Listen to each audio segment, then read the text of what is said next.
Assalamualaikum warahmatullahi wabarakatuh. Kembali lagi bersama Cerimis, cerita mistis. Kali ini Cerimis akan membawakan cerita horor dari Twitter @dioseta. Jangan lupa follow ya teman-teman. Dan buat kalian yang suka cerita-cerita horor di sini, jangan lupa subscribe, like, and share agar channel ini cepat berkembang dan tambah semangat lagi bawain cerita-cerita horor lainnya. Oke, langsung saja ke ceritanya. Setra Gondomayit Part 1, Tragedi Malam Purnama. Aku kembali ke kantor pada malam hari, dan Dian sedang berdiri di atas meja kantor dengan mata melotot memandangku. Rupanya kejadian ini pun hanyalah permulaan dari sebuah bencana. Jakarta, sebuah kota yang tidak pernah sepi dari hiruk pikuknya aktivitas setiap warganya. Tidak ada pagi yang santai di sini. Semua saling berlomba mengejar mimpi, seolah tak ingin tertinggal dari yang lain. Deru asap kendaraan beradu pekat bersamaan dengan sebuah bus berwarna merah yang mendekat ke arahku di sebuah halte, tepat di mana saat ini aku menunggu bersama puluhan orang yang terjebak dalam lingkaran kegiatan yang sulit untuk kami tinggalkan. Vira, udah berangkat? Jangan lupa berkas buat meeting nanti, ucap Rangga melalui telepon yang terpaksa kuangkat, walaupun aku sedang berdesakan dengan penumpang lainnya. Gak salah, yang ada suara lu tuh, ketahuan baru bangun tidur. Gua paling setengah jam lagi sampai kantor, balasku pada Rangga, si tukang telat. Nah, itu udah tahu. Titip rapiin ya, sebelum meeting gua udah sampai, balas Rangga. Iye, utang lu tuh sama gua. Tenang, ntar lu yang milih makan siang di mana ya. Walaupun Rangga begitu, ia termasuk salah satu teman kantor yang bisa diandalkan. Dia bisa dengan mudah beradaptasi dengan materi yang kubuat dan mempresentasikannya dengan keren di hadapan bos dan klien. Pagi Pak Soleh, kantor masih kosong? Tanyaku pada Pak Soleh, salah satu security yang bertugas menjaga kantorku pagi ini. Enggak Mbak Vira, udah ada masnya yang karyawan baru itu, balas Pak Soleh. Oh, dia lagi. Rajin juga ya. Iya Mbak, masih masa percobaan. Biasanya emang begitu. Coba lihat aja nanti. Bener juga. Mudah-mudahan sih nggak gitu. Aku masuk dulu ya Pak. Titip kalau orang nggak datang, tolong dijewerin pamitku. Siap Mbak Vira. Ya, inilah kantorku. Bukan perusahaan yang besar, tapi kami sering menangani event-event proyek besar, baik dari pemerintahan atau malah perusahaan internasional.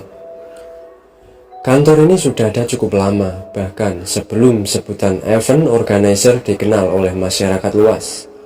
Sayangnya bangunan kantor ini juga sudah lebih lama. Ada sejak sebelum perusahaan tempatku bekerja berdiri.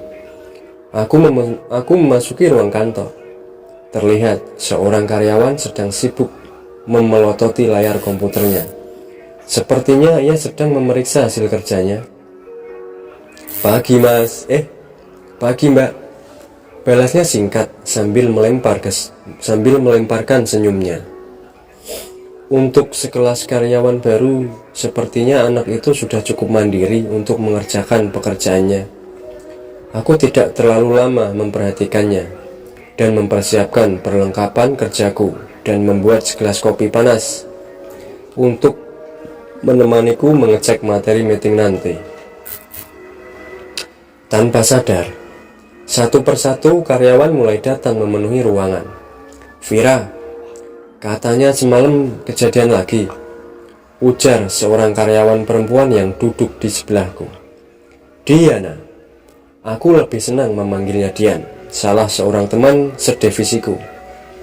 Kejadian apaan? Mulai halu lagi ya pada, ucapku tanpa memalingkan pandanganku dari layar laptopku. Sialan halu, gua denger dari Pak Pandi pas jaga malam. Katanya, bagian produksi yang lembur semalam tiba-tiba pada cabut bareng-bareng sambil lari keluar. Ucap Dian. Terus, mereka sih ngakunya ngelihat ada orang jatuh dari lantai atas. Katanya, suara jatuhnya jelas banget dan hampir semua ngelihat. Tapi pas dilihat ke bawah, gak ada siapa-siapa, cerita Dian. Aku pun memalingkan pandanganku ke arah Dian. Serius? Salah lihat kali, tanyaku. Ya gak tahu juga. Tapi lu kan juga tahu, sebelumnya juga banyak cerita-cerita aneh di kantor ini, tambah Dian. Memang benar, cerita seperti ini sudah sering terdengar di antara para karyawan. Dulu pernah ada karyawati yang pingsan di gudang arsip. Waktu sadar, dia mengaku melihat ada setan besar bermata merah di ruangan itu. Sebelumnya lagi, ada yang mendengar suara tawa cekikikan saat sedang lembur di ruangan ini. Hal-hal ini memang sudah jadi kegelisahan untuk karyawan yang kerja di tempat ini. Tapi, berhubung tidak ada korban yang berarti, jadi kejadian itu hanya jadi cerita yang saling menyambung dari mulut ke mulut. Lagian bos sudah sering dengar cerita kayak begini. Kenapa nggak mau pindah kantor aja ya? Ucap Dian. Ya mana ada perusahaan pindah kantor cuma gara-gara masalah begituan. Kalau cuma gara-gara angker terus pindah kantor, rumah sakit bisa tiap bulan pindah, balasku. Ya nggak begitu juga. Lagian, selama ini kan nggak ada korban dari kejadian-kejadian aneh di sini. Wajarlah bos nggak mau pindah. Lagi pula, gua nyaman kok di kantor ini. Tambahku. Iya juga sih. Semoga aja nggak ada kejadian yang makan korban deh. Ya udah, meeting ra. Itu Rangga udah sampai. Ucap Dian sambil menuju ke arah Rangga yang baru datang dengan cangkir kopinya. Aku melihat Rangga yang baru masuk mengangkat tangannya menyapaku. Cek email, udah gua kirim. Teriakku pada Rangga. Siap. Jeweran Pak Soleh juga udah gua terima, balasnya. Ia membuka laptopnya sambil merapikan rambutnya yang masih acak-acakan karena helmnya. Sip, emang terbaik Ibu Vira. Karyawan favorit perusahaan sepanjang masa, ucap Rangga sambil mengangkat jempolnya. Aman, teriakku lagi. Aman, sisanya urusan gua, jawab Rangga yang tengah mengutak-atik sedikit berkas materi yang kubuat. Dan seperti biasa, presentasi progres project hari ini berjalan dengan lancar. Sesuai janji Rangga yang mentraktirku makan siang di food court dekat kantor. Katanya semalam ada kejadian lagi ya? Tanya Rangga. Iya, gue diceritain sama Dian. Gak usah ikut-ikutan ya bolah, balasku. Bener, mikirin target aja udah horor. Ngapain mikirin begituan? Ucap Rangga sambil menyerahkan minuman pesananku yang baru saja diantarkan pelayan restoran. Setuju, balasku tanpa basa-basi. Aku pun menyelesaikan makan siang bersama Rangga, sembari membahas rencana survei kami setelah ini. Beruntung, tugas utama kami hari ini sudah selesai. Setelah ini kami hanya tinggal merevisi beberapa detail dan bisa pulang tepat waktu. Sebelum meninggalkan food court, tiba-tiba Rangga terhenti. Ia menoleh ke arah beberapa karyawan yang sedang mengerumuni sesuatu. Ada Dian juga di sana. Itu boneka jelangkung, teriak Rangga yang mengajakku mendekat ke arah mereka. Iya enggak? Itu si Rizal, katanya mau nyelesain masalah kantor kita. Dia mau pakai boneka itu buat komunikasi sama sosok yang sering mengganggu kita. Ucap Dian. Mulai nggak waras ya lu pada. Udahlah, jangan aneh-aneh, ucap Rangga. Kan namanya usaha, Kak. Dulu di kampung gua juga sering pakai beginian. Mudah-mudahan berhasil, ucap Rizal sambil setengah tertawa. Rangga mencoba menentang mereka, namun aku segera menarik lengannya. Udah Kak, gak penting, kita gak ikut-ikutan. Jangan sampai urusan kantor ikut ribet gara-gara cekcok masalah beginian, ucapku.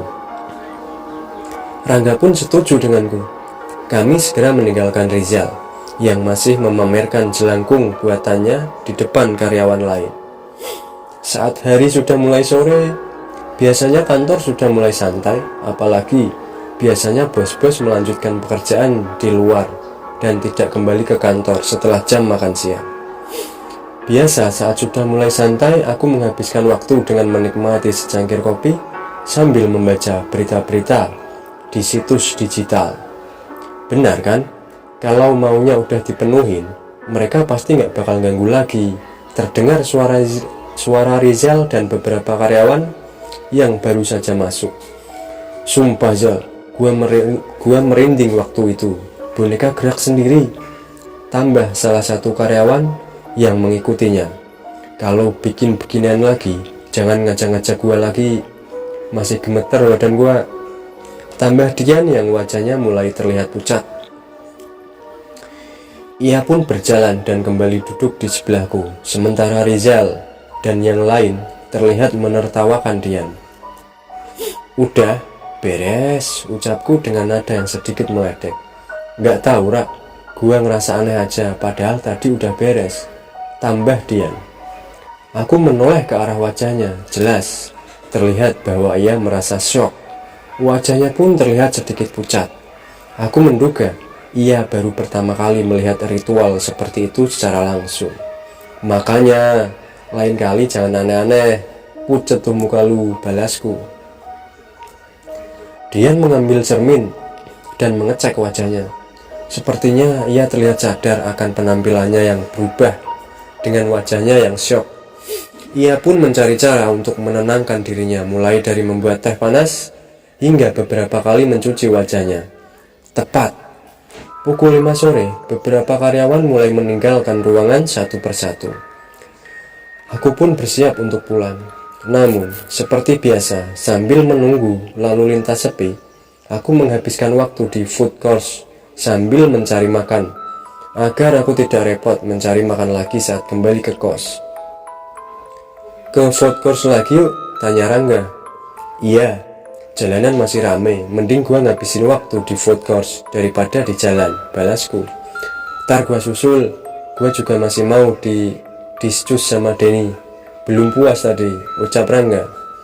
Food court kantor kami memang terbuka untuk umum, letaknya di bangunan terpisah, semi outdoor. Jadi kalau jam segini, food court lebih banyak didominasi oleh orang luar. Memang hebat sih bos. Aku cukup salut dengan konsep-konsep bisnisnya. Aku ikut nimbrung dalam diskusi singkat antara Denny dan Rangga dan beberapa karyawan lainnya. Terkadang diskusi tidak formal seperti ini malah bisa mendatangkan ide-ide yang tidak terfikir saat berdiskusi di kantor. Aku pun mengikuti perbincangan mereka hingga tanpa sadar hari sudah mulai malam. Apalagi food court masih ramai. Jadi aku tidak sadar waktu sudah menunjukkan pukul 8 malam. Gila, gak sadar udah malam aja, ucap Denny. Iya nih, lu balik gimana Rak?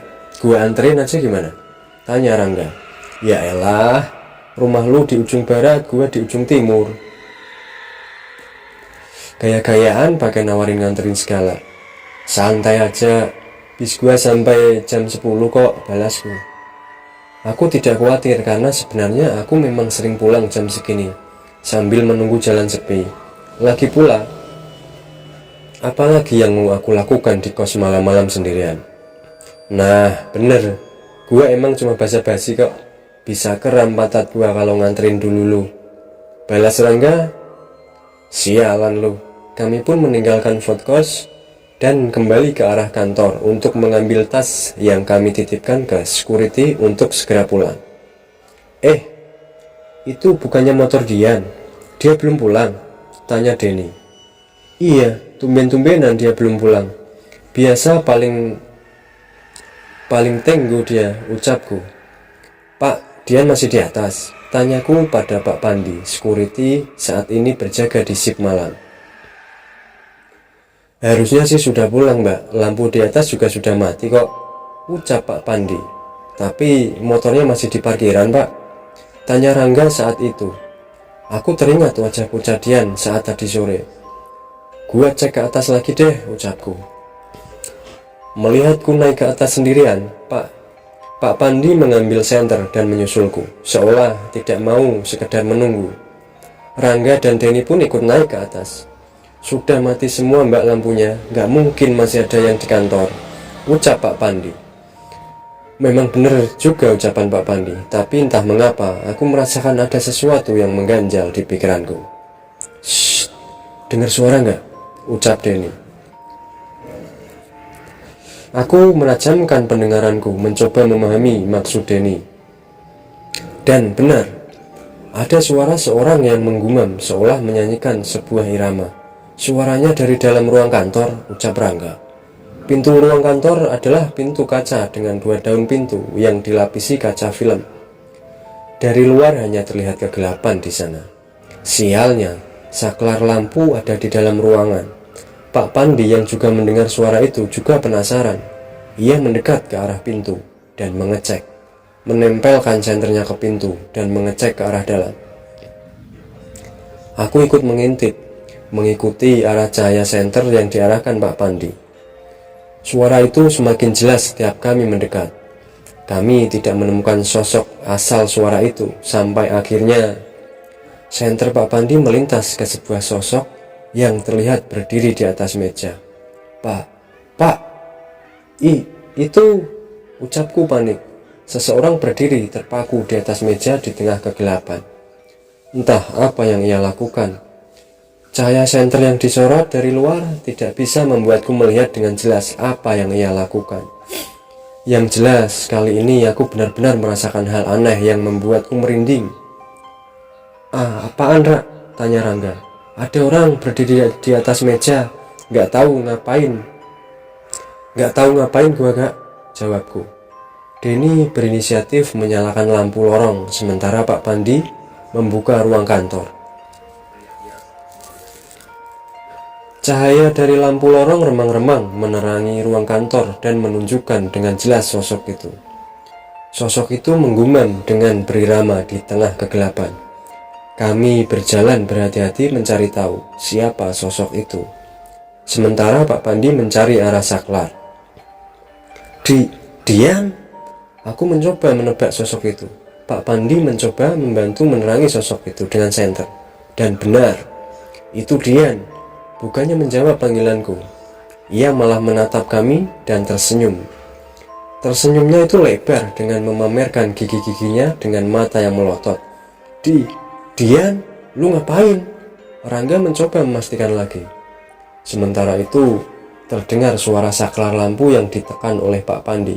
Namun, lampu tidak juga menyala. Lampunya, Mbak? Lampunya nggak bisa, ucap Pak Pandi. Hihihi. Tiba-tiba terdengar suara melengking dari arah dia. Dia tertawa dengan suara yang menggema di seluruh ruangan. Sialnya, setelah itu terdengar banyak suara tawa serupa yang terdengar dari sekitar kami. Tawa-tawa itu terdengar tanpa ada satupun sosok yang terlihat oleh kami. Seketika, keringat dingin mengucur wajah Denny, dan Rangga pun terlihat panik. Aku tidak pernah menyangka akan ada situasi ini. Dian pasti kesurupan. Gua telepon Rizal. Harusnya dia mengerti masalah beginian, ucap Rizal dengan gugup. Pak Pandi cari bantuan juga, perintah Rangga. Pak Pandi dan Denny sibuk dengan handphonenya mencoba mencari cara untuk menolong Dian. Dian, turun Dian. Lu kenapa? Ucapku masih mencoba berusaha. Rangga merasa tidak sabar. Ia memberanikan diri dan mencoba untuk mendekati Dian, mencoba menurunkannya. Namun sebelum sempat mendekatinya, tiba-tiba terdengar suara kursi yang terjatuh dan terseret hingga membentur tembok, seolah mengancam Rangga. Rangga terjatuh dan Dian melototinya. Saat itu juga terdengar suara tawa dari tempat kursi itu terjatuh. Gah, jangan! Rizal langsung ke sini. Kos dia deket kok, ucap Denny. Rizal memang dikenal mengerti cara menangani hal seperti ini. Eyangnya adalah salah satu orang pintar yang dianggap sesepuh di desanya. Namun yang membuatku khawatir justru jangan-jangan Dian seperti ini karena ulah Rizal tadi siang. Sopo sing arep ngancani aku. Artinya itu siapa yang ingin menemaniku. Tiba-tiba Dian berbicara dengan suara yang sama sekali berbeda sambil menatap kami satu persatu. Itu bahasa Jawa. Kok suara Dian beda? Dian gak bisa bahasa Jawa kan? Tanya Rangga panik. Enggak ada yang mau nemenin. Tinggalin tubuh Dian, ucapku mencoba memberanikan diri menjawab. Sepertinya memang hanya aku yang bisa mengerti bahasa Jawa di antara kami. Mendengar ucapanku, dia semakin melotot dan menatapku dengan kesal. Aku pun berusaha membaca doa dalam hati agar bisa selamat dari situasi ini dan agar Dian bisa sadar. Tak lama terdengar suara seseorang berlari dari arah lorong tangga. Ia berlari terburu-buru dan melemparkan helmnya untuk segera menghampiri kami. Seolah sudah membaca situasi ini, Rizal segera mendekati Dian. Kali ini Dian terlihat gentar dengan bacaan doa yang dibacakan oleh Rizal semenjak ia masuk ke ruangan ini. Zal, aku ingin menjelaskan situasi, namun Rangga menahanku. Sepertinya ia tidak ingin aku mengganggu Rizal. Singkat, sangat singkat. Hanya dengan sebuah bacaan doa, Rizal berhasil menjemput Dian yang berdiri di atas meja dan kehilangan kesadaran. Aku tidak menyangka Rizal memang mengerti hal gaib seperti itu. Kupikir selama ini ia hanya sok-sokan. Zal, gua kenapa Zal? Ucap Dian yang tiba-tiba tersadar tanpa mengerti yang terjadi. Lu kesurupan, udah tenang aja, kita pergi dari sini. Bahaya, ucap Rizal. Bahaya? Bahaya apaan Zal? Tanyaku. Belum sempat Rizal menjawab, tiba-tiba tercium bau busuk memenuhi ruangan ini. Rangga dan Dimas yang terlihat panik segera mengajak kami untuk meninggalkan ruangan. Belum sempat sampai ke pintu luar, langkah kaki Denny terhenti. Ada bayangan hitam berdiri mematung di depan pintu, menghadang kami. Bau busuk tercium dari arahnya, dan saat kami mendekat, wujudnya semakin terlihat dengan jelas. Sesosok makhluk yang terbungkus kain kafan dengan wajah yang sudah membusuk. Pocong! Teriak Rangga. Aku pun terjatuh tak mampu menahan rasa takutku, apalagi saat ini kembali terdengar suara tawa dari belakang kami. Tidak hanya satu, tapi banyak. Ini adalah suara tawa yang kami dengar tadi. Angin dingin berembus. Semua dari kami merasakan ada berbagai sesosok yang menatap kami dari arah belakang. Aku menoleh dengan gemetar. Aku tahu ada sesuatu yang lebih mengerikan di belakang kami. Dan itu benar. Puluhan makhluk serupa menatap kami dari setiap sudut ruangan kantor. Pocong-pocong itu bergelimpangan memenuhi ruangan dan sudut kantor. Aku tidak bisa menahan rasa takut ini. Seandainya bisa aku memilih untuk kehilangan kesadaran saat ini. Ke gudang arsip, teriak Rangga. Aku menoleh ke arah pintu terdekat di sekitar kami. Sesuai kata Rangga, mungkin tempat itu lebih aman. Pak Pandi pun segera mencari kuncinya dan berlari untuk membuka gudang itu. Beruntung makhluk itu tidak mengejar kami. Tapi ada satu hal yang kusadari saat menoleh ke arah sekumpulan pocong itu. Ada seorang kakek tua di antara pocong-pocong itu yang tersenyum memamerkan gigi hitamnya. Dari bentuk kepalanya yang terpotong sebagian, aku bisa memastikan bahwa ia bukanlah manusia. Lampu! Nyalain lampunya! Teriak Rizal. Denny segera berlari ke arah saklar dan menyalakan lampu gudang arsip. Beruntung lampu ruangan ini bisa dinyalakan. Pak Pandi pun mengunci ruangan berharap makhluk itu tidak masuk ke tempat ini. Walaupun aku tidak yakin bahwa itu akan berguna. Zal, jelasin ke gua. Jangan-jangan ini gara-gara ulah lu tadi siang. Aku berteriak menuding ke arah Rizal. Rizal pun terlihat kalut. Ia mengacak-acak rambutnya, seolah tidak terfikirkan akan muncul kejadian seperti ini. Jelangkung itu kan? Itu yang memanggil makhluk-makhluk ini kan? Tanya Rangga. Denny terlihat lebih sabar. Ia menahanku dan Rangga dan segera menenangkan Rizal, seolah tidak ada pilihan. Tiba-tiba Rizal mengeluarkan dari tas kecilnya sebuah buku kecil yang sudah lusuh. Ia melemparkannya ke hadapan kami. Ada sebuah lipatan kertas dengan tulisan-tulisan aneh yang terjatuh dari dalamnya. "Ini buku apa? Maksud lu apa? Terus kertas ini? Raja?" tanya Rangga. Rizal mengangguk. "Gua nemuin buku itu di berkas gudang belakang yang mau disposal. Ada sesuatu di kantor ini yang nggak beres. Bukan cuma nggak beres, tapi bisa membahayakan kita," ucap Rizal. Aku membuka buku itu. Terlihat berbagai tulisan aksara Jawa dan beberapa tulisan yang dilingkari. Itu adalah tanggal, hari, dan weton.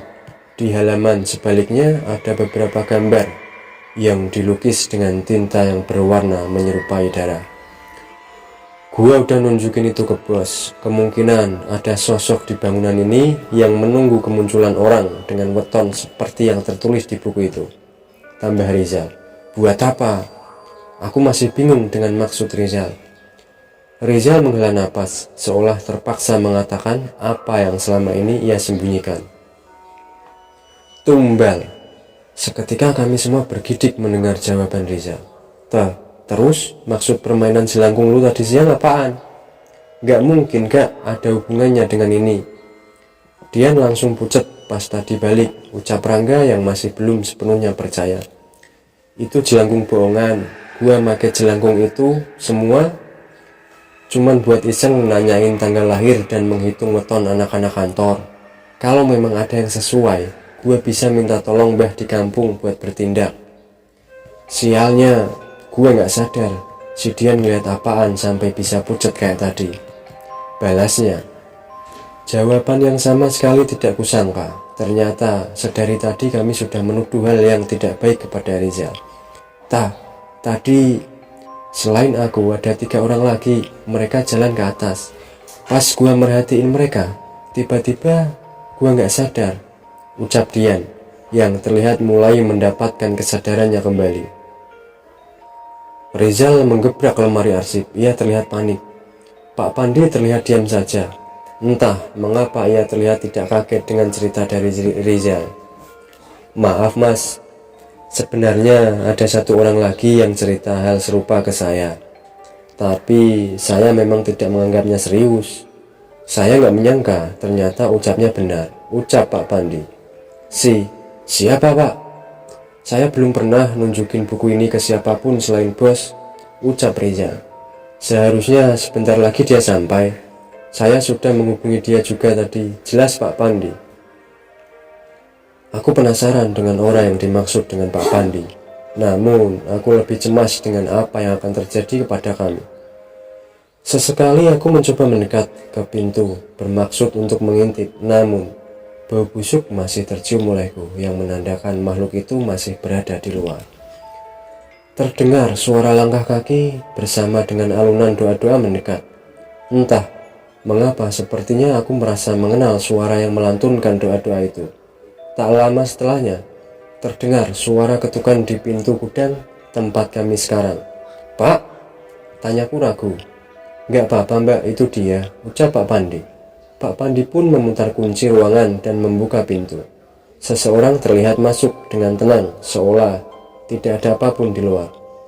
Sudah pak, gak ada apa-apa, kalian bisa keluar, ucap orang itu. Dia si karyawan baru. Aku benar-benar lupa siapa namanya. Bener gak apa-apa mas Danan? Tanya Pak Pandi. Iya gak apa-apa. Yang penting jangan jauh-jauh dari saya, ucap dengan tenang. Kami segera keluar dan benar saja pocong-pocong tadi sudah tidak ada di tempat yang kami lihat tadi. Ini makhluk-makhluk itu masnya yang usir? Tanya Rizal pada karyawan baru yang baru kuingat bernama Danan itu. Bukan saya mas, mereka pergi karena kehebatan ayat-ayat suci pemberian yang maha kuasa, balasnya. Sungguh berbeda dari Rizal.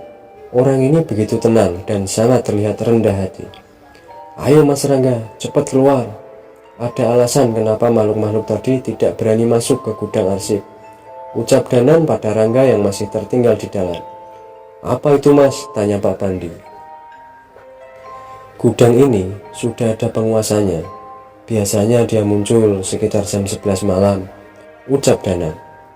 Seketika aku teringat cerita tentang kejadian seseorang karyawati yang pingsan karena melihat sosok besar bermata merah di gudang ini.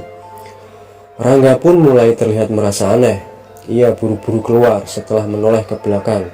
Sekilas, ada apa kak? Tanyaku. Enggak apa-apa, benar kata Danan. Tapi dibahas nanti saja, kita keluar dulu, cari tempat yang aman, ucap Rangga. Danan, tadi ada 3 orang yang naik ke atas, kayaknya anak-anak produksi, ucap Dian. Rizal teringat akan bukunya dan menyerahkannya ke Danan, seolah ingin menjelaskan maksud dari Dian. Danan, kita berdua saja yang periksa ke atas, biar yang lain keluar duluan, ucap Rizal. Nggak bisa, lebih aman kalian ikut saja ke atas mencari yang lain. Kenapa mas? Coba saja kalian lihat keluar, perintah Danan. Kami pun segera mengecek ke arah jendela. Aneh, hiruk pikuk kemacetan di luar tidak terlihat sama sekali. Sebaliknya, terlihat kabut putih mengelilingi bangunan ini, dengan bulan purnama yang bersinar dengan terang. Itu pocong tadi, tanyaku. Aku melihat berbagai sosok memperhatikan bangunan ini dari balik kabut. Danan tidak menjawab dan sibuk dengan buku yang diberikan oleh Rizal. Tapi kami mengambil kesimpulan bahwa di luar saat ini juga berbahaya, sehingga itulah alasan Danan menahan kami untuk keluar. Danan menutup buku itu dengan geram. Sepertinya sesuatu yang ada di buku tua itu bukan perkara kecil. Kita ke atas, jangan jauh-jauh dari saya, perintah Danan. Kami pun mematuhi ucapannya tanpa membantah sepatah kata pun. Tepat saat menjejakkan kaki di lantai atas, tiba-tiba suasana seketika berubah. Lorong yang setiap siang terlihat biasa saja, kini terlihat bagaikan tidak berujung. Pak Pandi berhasil menyalakan lampu, namun itu tidak merubah kengerian yang muncul di tempat ini. Pak Pandi, bisa tunjukkan lokasi yang dulu pernah saya tanyakan, ucap Danan. Gudang lama. Bisa mas, yakin mau ke sana? Tanya Pak Pandi. Memangnya ada tempat lain yang lebih mencurigakan dari itu pak? Balas Danan lagi.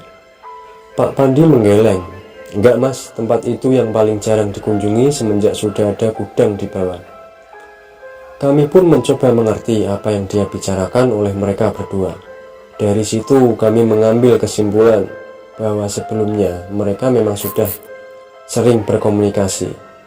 Pak Pandi memilih-milih kunci dan membuka sebuah ruangan yang sama sekali belum pernah aku masuki. Sebuah gudang tua, tempat penyimpanan barang-barang sisa produksi dan barang-barang milik pengguna bangunan ini sebelumnya. Itu mereka Nan. Mereka yang gue lihat naik ke lantai atas, teriak Dian. Sayangnya sosok yang ditunjuk oleh Dian tidak dalam kondisi baik-baik saja. Mereka semuanya terbaring, terduduk dan tergeletak di antara dengan kondisi aneh.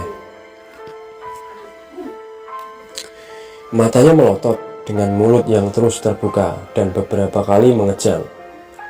Danan segera berlari menghampiri ketiga karyawan itu. Rizal pun terlihat panik.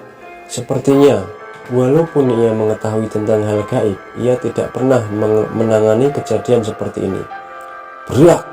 Sebelum sempat berjalan menghampiri Danan, tiba-tiba pintu ruangan tertutup dengan sendirinya. Seketika Pak Pandi panik dan mencoba membukanya. Namun beberapa kali pun ia mencoba, pintu ruangan ini tetap tidak bisa dibuka. Mas Danan, ini gimana Mas Danan? Kita terkunci, teriak Pak Pandi. Danan tidak menjawab ke arah Pak Pandi. Sebaliknya, ia berdiri dan menatap ke sebuah tempat di mana terdapat sebuah guci batu dengan ukiran seperti yang pernah kulihat di candi-candi. Danan, mundur Nan, gak mungkin kita bisa melawan makhluk seperti itu, teriak Rizal yang wajahnya mendadak pucat. Aku mencoba melihat ke arah guci batu itu, namun aku tidak bisa melihat apapun di sana. Tapi entah mengapa, Danan terlihat begitu serius dan Rizal terlihat ketakutan. Pak Pandi, Rangga, bawa tubuh mereka bertiga ke salah satu sudut. Jangan terpisah, perintah Danan. Lu serius mau ngadepin begituan? Tanya Rizal. Memangnya ada pilihan, ucap Danan. Danan terlihat menelan ludah, sepertinya ia sendiri tidak yakin dengan apa yang ia lakukan. Tak beberapa lama tiba-tiba kaca-kaca di ruangan ini bergetar. Beberapa kardus berjatuhan dan terdengar suara sesosok terdengar menggeram di sekitar kami. Manusia? Bukan, sudah jelas bukan. Di dekat guci itu samar-samar muncul sosok makhluk berwujud kakek tua seperti yang tadi kulihat. Namun kali ini ia terlihat lebih mengerikan. Selain dengan kepalanya yang hanya terlihat setengah, tangan kanannya mengangkat sosok makhluk nenek kerdil yang digendong terbalik di bahunya. Mimpi, ini pasti mimpi, ucap Denny yang tidak percaya dengan apa yang ia lihat. Suara getaran telepon genggam terdengar dari saku Rizal. Ia melihat nama penelpon itu dan mengangkatnya tanpa menunggu lama. Mbah, Lungo, pergi, apapun yang terjadi di sana. Segera pergi sejauh mungkin. Terdengar suara seseorang yang panik dari telepon Rizal. Sepertinya itu adalah Mbah Rizal yang pernah dikatakan sakti. Gak bisa mbah, terlambat mbah, ucap Rizal panik. Rizal gak pernah melihat makhluk seperti itu sebelumnya. Mbah, Rizal harus gimana? Suasana di ruangan ini tidak dapat digambarkan. Ucapan Mbah Rizal menandakan betapa berbahayanya makhluk ini. Sedari tadi Danan terlihat sedang membacakan sesuatu, seperti doa dan ayat-ayat suci. Namun sepertinya itu tidak terpengaruh terhadap sosok yang berada di hadapannya. Nek kowe ikut campur, kowe mesti mati. Kalau kamu ikut campur, kamu pasti mati, ucap sosok yang muncul di ujung ruangan. Semakin aku menatap sosok itu, penglihatanku semakin kabur. Tak lama setelahnya tiba-tiba cairan merah keluar dari mulutku. Tak hanya aku, semua dari kami memuntahkan darah dari mulutnya. Aku pun mulai merasa hampir kehilangan kesadaran.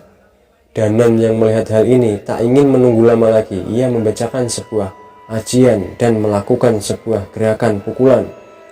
Sosok setan itu seketika terpental ke belakang. Namun sepertinya itu tidak berdampak banyak. Ilmu kuno, ucap Rizal takjub. Setan itu tidak tinggal diam. Ia menari seperti kakek gila sambil tertawa cekikikan. Ia mengambil sesuatu dari lubang kepalanya yang tinggal setengah dan melemparnya ke arah Danan. Sebuah benda hitam menjijikan dihindari oleh Danan dan jatuh ke lantai. Baunya begitu busuk sehingga membuat kami muntah. Sayangnya sekali lagi darah kami yang keluar dari mulut kami. Danan menerjang setan itu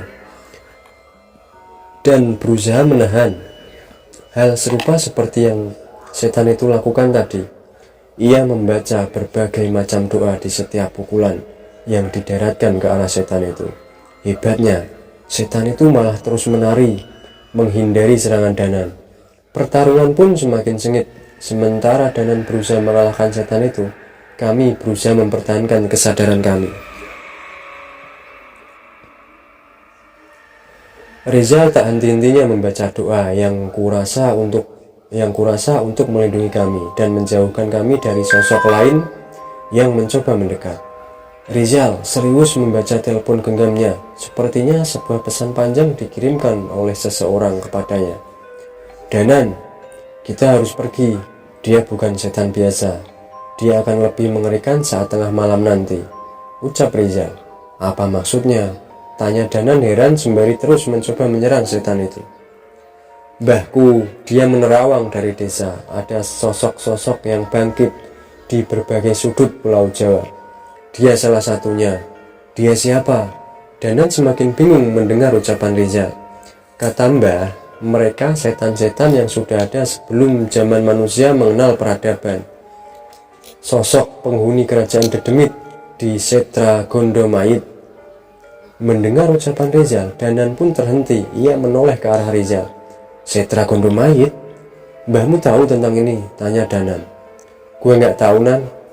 Yang pasti kita harus segera pergi sebelum tengah malam," ucap Rizal. "Pilihannya antara pergi dan membiarkan setan ini gentayangan atau mengalahkan dia kah?" tanya Danan. Iya, tapi..." Belum sempat berbicara, tiba-tiba Danan meninggalkan Rizal dan kembali menghadapi makhluk itu. Aku tidak mengingat Danan membawa benda apapun, tapi anehnya kali ini Danan menggenggam sebuah keris di tangannya dan menerjang setan itu. Sebuah serangan mengenai bahu setan kakek itu hingga darah hitam keluar dari bahunya.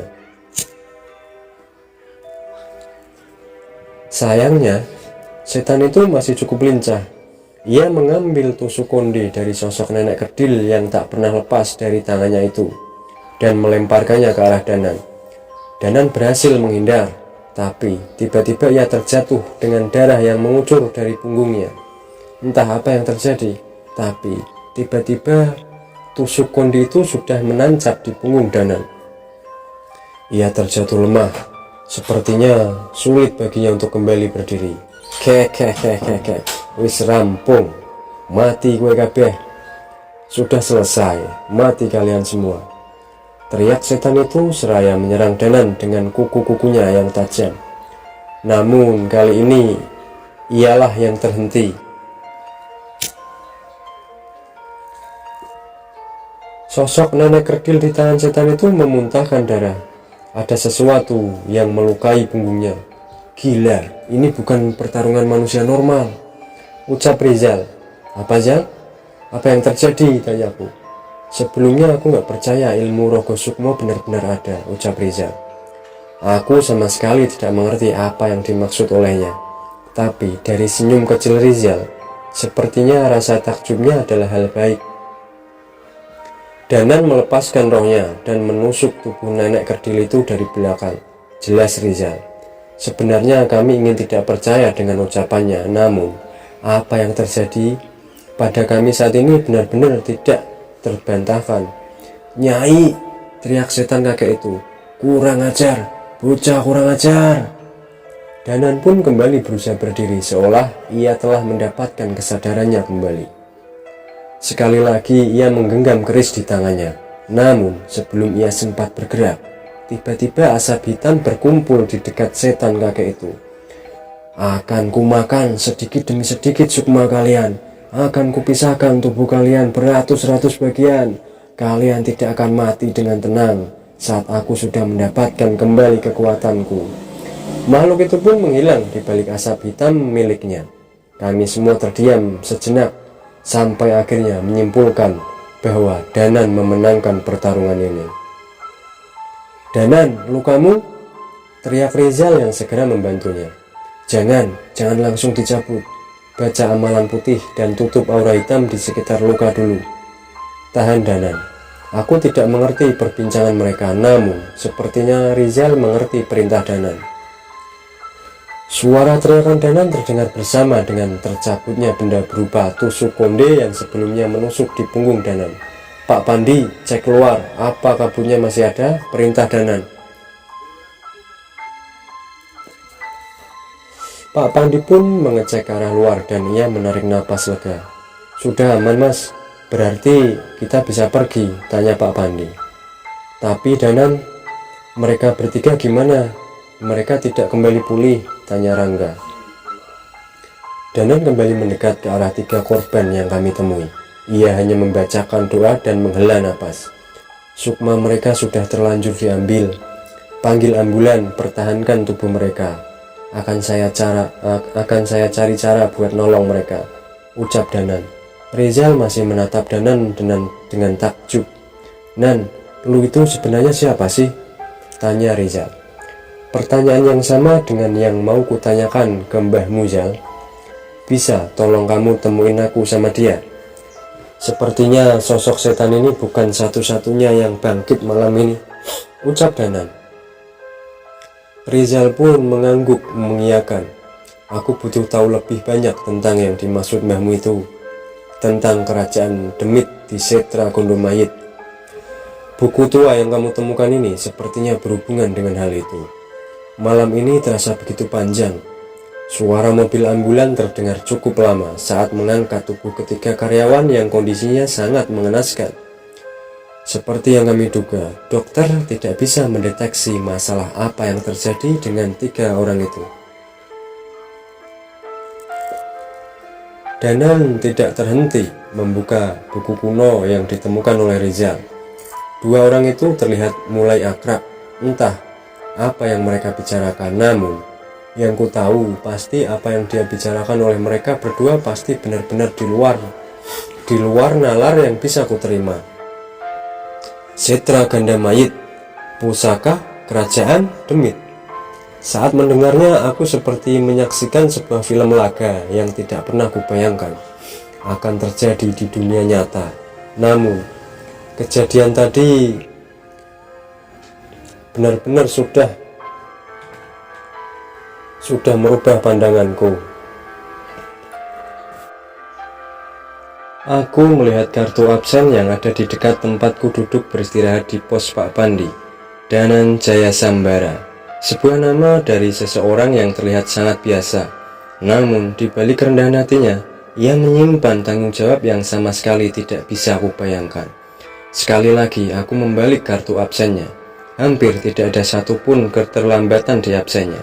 Tapi aku tahu, setelah ini akan ada banyak absen yang kosong di kartu ini. Aku hanya bisa berharap, semoga saja ia tetap bisa kembali ke kantor ini dengan selamat. Seandainya hal itu terjadi, aku berjanji tidak akan cuek padanya lagi dan mencoba lebih ramah dengannya.